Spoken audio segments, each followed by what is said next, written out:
আন্তর্জাতিক অপরাধ ট্রাইব্যুনালে জুলাই গণহত্যার প্রথম পূর্ণাঙ্গ তদন্ত প্রতিবেদন জমা নিয়ে দৈনিক প্রথম আলো তাদের প্রধান শিরোনাম করেছে। জুলাই গণহত্যায় প্রথম তদন্ত প্রতিবেদন, আসামি ৮ জন। আন্তর্জাতিক অপরাধ ট্রাইব্যুনাল গণঅভ্যুত্থানের সময় সংগঠিত হত্যা, গণহত্যা সহ মানবতা বিরোধী অপরাধের ঘটনায় এই প্রথম কোন মামলার তদন্ত প্রতিবেদন চূড়ান্ত করল তদন্ত সংস্থা। রিপোর্টে বলা হয়েছে, ডিএমপির সাবেক কমিশনার হাবিবুর রহমান সহ আসামি ৮ জন, সবাই পুলিশের সাবেক সদস্য। আসামিদের মধ্যে হাবিবুর সহ ৪ জন পলাতক। তদন্ত প্রতিবেদনটি ৯০ পৃষ্ঠার। তদন্ত শেষ করতে ট্রাইব্যুনালের তদন্ত সংস্থার সময় লেগেছে ৬ মাস ১৩ দিন। নতুন রাজনৈতিক দলের নিবন্ধন ইস্যুতে পত্রিকাটি রিপোর্টে শিরোনাম করেছে, নিবন্ধন চায় ৬৫টি রাজনৈতিক দল, বেশিরভাগ নাম সর্বস্ব। নির্বাচন কমিশন আরও ৪৬টি রাজনৈতিক দল নিবন্ধনের আবেদন করার সময় চেয়েছে। ইসি ২ মাস সময় বাড়িয়েছে।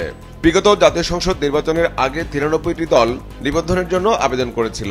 হাবিবুল্লাহ কমিশন যে দুটি দলকে নিবন্ধন দিয়েছিল, সে দুটি ছিল ভুইফুর। প্রধান উপদেষ্টার কাছে শ্রম সংস্কার কমিশনের প্রতিবেদন জমা দেওয়া নিয়ে পত্রিকার রিপোর্টে শিরোনাম করা হয়েছে, শ্রমিকের মজুরি ৩ বছর পর পর পুনর্নির্ধারণের সুপারিশ। শ্রম সংস্কার কমিশন প্রধান উপদেষ্টার কাছে জমা দেওয়া প্রতিবেদনে ২৫টি সুপারিশ করেছে কমিশন।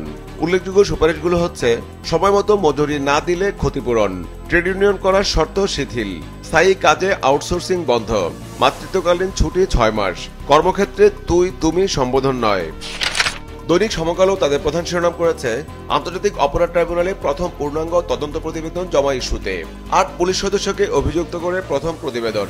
আন্তর্জাতিক অপরাধ ট্রাইব্যুনাল ডিএমপির কমিশনার হাবিবুর রহমান গুলির নির্দেশ দেন। জুলাই অভ্যুত্থানে চানখারপুল হত্যাকাণ্ডে শিগগিরই আনুষ্ঠানিক অভিযোগপত্র দেওয়া হবে। বিশ্ব ধরিত্রী দিবস ইস্যুতে পত্রিকাটি একটি বিশেষ প্রতিবেদন করেছে, যার শিরোনাম দেওয়া হয়েছে, মাটি, পানি, খাবার থেকে দেহে ঢুকছে প্লাস্টিক, বিশ্ব ধরিত্রী দিবস আজ। দৈনিক যুগান্তরও তাদের প্রধান শিরোনাম করেছে, আন্তর্জাতিক অপরাধ ট্রাইব্যুনালের তদন্ত প্রতিবেদন ইস্যুতে চানখারপুলে ৬ হত্যার পূর্ণাঙ্গ তদন্ত প্রতিবেদন, গণহত্যার দায় হাসিনার। আন্তর্জাতিক অপরাধ ট্রাইব্যুনাল প্রতিবেদনে ডিএমপির সাবেক কমিশনার হাবিবুর সহ ৮ জন আসামি। ৯০ পৃষ্ঠার তদন্ত প্রতিবেদনটি ১৯৫ দিনে সম্পূর্ণ হয়েছে। ৭৯ জন সাক্ষীর জবানবন্দি গ্রহণ। শেখ হাসিনা সহ শেখ পরিবারের ১০ জনের এনআইডি লক ইস্যুতে পত্রিকাটি রিপোর্টে শিরোনাম করেছে, শেখ পরিবারের ১০ জনের এনআইডি লক। আইন উপদেষ্টার সাক্ষাৎকার নিয়ে পত্রিকাটি একটি বিশেষ প্রতিবেদন করেছে, তার শিরোনাম দেওয়া হয়েছে, জাতীয় সংসদ নির্বাচনের টাইমলাইন। ডক্টর ইউনূসের কথা বিশ্বাস করতে হবে, অধ্যাপক ডক্টর আসিফ নজরুল। আওয়ামী লীগ নিষিদ্ধ ও নির্বাচনে অংশগ্রহণ করতে না দেওয়ার বিষয়ে সব দল থেকে প্রস্তাব এলে অথবা আদালতের রায়ের পর্যবেক্ষণে যদি আসে, সেই অনুযায়ী ব্যবস্থা নেবে সরকার। দৈনিক কালের কণ্ঠ তাদের প্রধান শিরোনাম করেছে, আন্তর্জাতিক অপরাধ ট্রাইব্যুনালের তদন্ত প্রতিবেদন ইস্যুতে জুলাই আগস্টে মানবতা বিরোধী অপরাধ, ৮ পুলিশের বিরুদ্ধে প্রথম তদন্ত প্রতিবেদন। তদন্ত সংস্থার প্রথম তদন্ত প্রতিবেদন দাখিল। সম্পৃক্ততা থাকলেও আসামি করা হয়নি শেখ হাসিনাকে। আগামী সপ্তাহে আশুলিয়ায় ৬ লাশ পোড়ানোর মামলার তদন্ত প্রতিবেদন। শেখ হাসিনা সহ শেখ পরিবারের ১০ জনের এনআইডি লক ইস্যুতে পত্রিকাটি রিপোর্টে শিরোনাম করা হয়েছে, হাসিনা, জয় সহ শেখ পরিবারের ১০ জনের এনআইডি লক। মাদক ব্যবসার বিস্তার নিয়ে পত্রিকাটি একটি বিশেষ প্রতিবেদন করেছে, যার শিরোনাম দেওয়া হয়েছে, বিভিন্ন পেশার মোড়কে মাদক ব্যবসা, ইয়াবার ব্যবসা বেড়েছে, যোগ হয়েছে কয়েকশো নতুন ব্যবসায়ী। সীমান্তে আইন শৃঙ্খলা বাহিনীর কিছু সদস্য জড়িত, নৌপথে মাদক পাচারে সক্রিয় রোহিঙ্গারা। একই ইস্যুতে আরও একটি প্রতিবেদন করেছে পত্রিকাটি, অভিযানেও থেমে নেই আগ্রাসন, বদলে গেছে সিন্ডিকেট, সরেজমিনে জেনেভা ক্যাম্প। টেকনাফ থেকে সরাসরি মাদক আনছেন খুচরা বিক্রেতারাও, গড়ে তুলছে নতুন স্পট, প্রকাশ্যেই চলছে মাদক বিক্রি। প্রধান উপদেষ্টার কাছে শ্রম সংস্কার কমিশনের প্রতিবেদন দাখিল নিয়ে দৈনিক দেশ রূপান্তর তাদের প্রধান শিরোনাম করেছে, শ্রমিকদের সুরক্ষা ও স্থায়ী শ্রম কমিশনের সুপারিশ। শ্রম সংস্কার কমিশনের প্রতিবেদন, আন্দোলনে নিহতদের শহীদ স্বীকৃতির প্রস্তাব, মজুরির দেরিতে হলে ক্ষতিপূরণ, নারী শ্রমিকদের মাতৃত্বকালীন ছুটি, সবেতন ৬ মাস। রাজস্ব ইস্যুতে গবেষণা সংস্থা সিপিডির গবেষণা প্রতিবেদনে পত্রিকাটি রিপোর্টে শিরোনাম করেছে, রিটার্ন দেয় না নিবন্ধিত ৯১% কোম্পানি। সিপিডির গবেষণা, ২০২৩ সালে কর ফাঁকি ২,২৬,০০০ কোটি টাকা। রিটার্ন দাখিল না করাকে ফৌজদারি অপরাধ গণ্যের প্রস্তাব।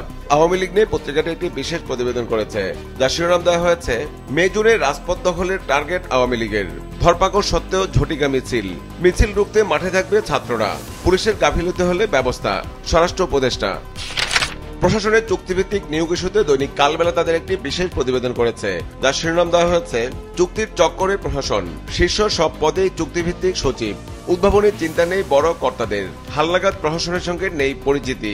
2-3 জন সচিবের হাতেই চলে দেশের পুরো প্রশাসন। কয়েকজনকে নিয়োগ দিয়ে বিতর্কের মুখে পরে বাতিল করতে বাধ্য হয় জনপ্রশাসন। বনানীতে ব্যাটারি চালিত রিকশা চালকদের তাণ্ডব নিয়ে পত্রিকাটি রিপোর্টের শিরোনাম করেছে, বনানীতে ব্যাটারি চালিত চালকদের তাণ্ডব, হয়রানির শিকার বিদেশিরাও।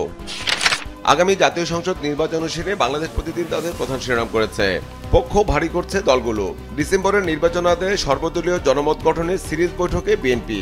সংস্কার শেষে নির্বাচনের দাবিতে বিভিন্ন দলের সঙ্গে বৈঠক করছে জামাত ও এনসিপি। চীনের সঙ্গে বাংলাদেশের সম্পর্ক ইস্যুতে পত্রিকাটি রিপোর্টের শিরোনাম করেছে, চীনের সঙ্গে সম্পর্ক আরো গভীর করার অঙ্গীকার ইউনূসের। প্রধান উপদেষ্টার কাতার সফর নিয়ে পত্রিকাটি রিপোর্টের শিরোনাম করেছে, কাতার গেলেন প্রধান উপদেষ্টা। আলোচনায় শ্রমবাজার, ভিসা ইস্যু, জ্বালানি ও রোহিঙ্গা সংকট। নতুন রাজনৈতিক দলের নিবন্ধন ইস্যুতে পত্রিকাটি রিপোর্টের শিরোনাম করেছে, নিবন্ধন চায় বাহারি নামের নানা রাজনৈতিক দল। আছে জনতার কথা বলে বাংলাদেশের শান্তির দল, দেশ বাঁচাও মানুষ বাঁচাও আন্দোলন, জাতীয় ভূমিহীন পার্টি, বাংলাদেশ বেকার সমাজ। প্রধান উপদেষ্টার কাছে শ্রম সংস্কার কমিশনের প্রতিবেদন জমা ইস্যুতে আজকের পত্রিকা তাদের প্রধান শিরোনাম করেছে, জাতীয় ন্যূনতম মজুরির সুপারিশ। শ্রম সংস্কার কমিশনের প্রতিবেদন, জাতীয় ন্যূনতম মজুরি হবে খাতভিত্তিক ন্যূনতম মজুরির ভিত্তি। শ্রমিকের সংজ্ঞায় পরিবর্তন, মহিলার পরিবর্তে নারী ও মালিককে নিয়োগকারী বলার সুপারিশ। 6 মাস মাতৃত্বকালীন ছুটি ও শ্রমিকদের জন্য একটি সর্বজনীন তহবিল তৈরির প্রস্তাব। একটি সংবিধিবদ্ধ সংস্থা হিসাবে স্থায়ী শ্রম কমিশন গঠনের সুপারিশ।